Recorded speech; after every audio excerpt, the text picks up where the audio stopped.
ఇందులో ధనియాల పొడి, జీలకర్ర పొడి, అలాగే కారం అన్నీ వేసే ముందు టమాటాలు వేసేసుకుందాం. వేసి ఇందాక చెప్పాను కదా, కొంచెం అంత తేమ ఉంటుంది ఈ కీమాలో నుంచి కూడా వస్తుంది. కానీ ఈ మసాలాలన్నీ కాలకుండా కొంచెం అంత నీళ్లు వేసుకున్నాను. దీంట్లో కారపొడి, అలాగే మనం పుదీనాకు కూడా కొంచెం వేసుకున్నాం. కీమా పావుతోటి పుదీనాకుతోటి వేసుకొని చాలా బాగుంటుంది. కొత్తిమీర కూడా కొంచెం వేసి కీమా ఏదైతే ఉందో చూడండి, కొంచెం నీళ్లు వేసినా మళ్ళీ డ్రైగా అయిపోయింది. ఇప్పుడు దీంట్లో మన కీమా కూడా వేసుకుందాం. కీమా వేసి దీంట్లో కొన్ని నీళ్లు పోసుకుంటే మనకి ఈజీగా ఇది ముక్కలుగా మనం బ్రేక్ చేసేసుకోవచ్చు. ఇప్పుడు దీన్ని శనగలు వీటన్నిటిని పెట్టి కుక్ చేసుకుందాం.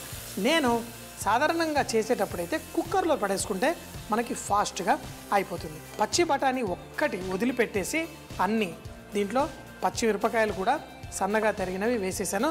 కొంచెం అంత తేమ ఉంటే నష్టం లేదు, మనకి కూరతో పాటు మంచిగా ఈ ఉడుకుతూ కొంచెం దగ్గరకు అవుతుంది. ఆ మసాలాలు కూడా పర్ఫెక్ట్గా కుక్ అవుతుంది.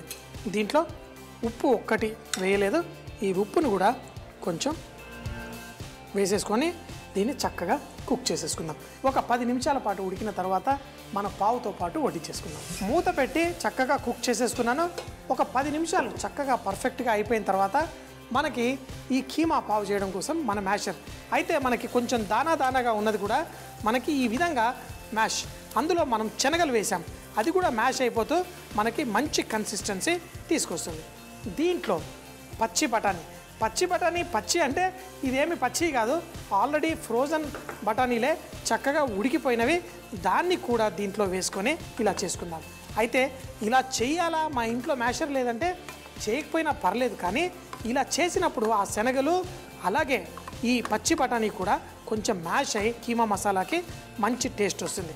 ఈ మ్యాష్ అయిన తర్వాత మన కూర ఆ నీళ్ళ శాతాన్ని కూడా కొంచెం ఎక్కువగా పీల్చుకుంటుంది. మరి కొంచెం నీళ్లు, మనకు ఉప్పు అన్నీ చూసుకొని ఈ విధంగా ఈ పచ్చి బఠానీతోటి మ్యాష్ చేసేసుకుందాం. ఇప్పుడు మంచి టేస్ట్ అంతా పర్ఫెక్ట్గా వచ్చేసింది. మన ఈ పావు బ్రెడ్ని ఎలా మనం చక్కగా దీంతో పాటు వడ్డించుకోవాలో అది కూడా చూద్దాం. ఈ విధంగా మనం శనగలు అన్నీ చేసిన తర్వాత మనకి పర్ఫెక్ట్గా మ్యాష్ అయింది.